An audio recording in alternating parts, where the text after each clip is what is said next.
கரூர் மாநகராட்சிக்குட்பட்ட பசுபதிபாளையம் உள்ளிட்ட பல்வேறு இடங்களில் கரூர் சட்டப்பேரவை திமுக வேட்பாளர் ஆசி தியாகராஜனை ஆதரித்து முன்னாள் அமைச்சர் செந்தில் பாலாஜியின் சகோதரரும் கரூர் திமுக தேர்தல் பொறுப்பாளருமான அசோக்குமார் வாக்கு சேகரித்து வருகிறார். அதன்படி பசுபதிபாளையத்தில் நடைபெற்ற தேர்தல் பிரச்சாரத்தில் ஈடுபட்ட அசோக்குமார் வேட்பாளர் ஆட்சி தியாகராஜனை இருசக்கர வாகனத்தில் அமர வைத்து நூதன முறையில் வாக்கு சேகரித்தார்.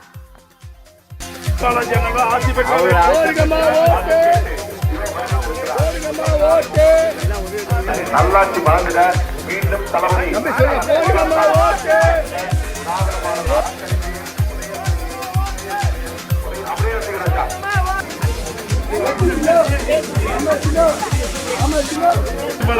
ஆதரவு பெற்ற வேட்பாளர் தியாகராஜன் அவர்களுக்கு உதயசூரியன்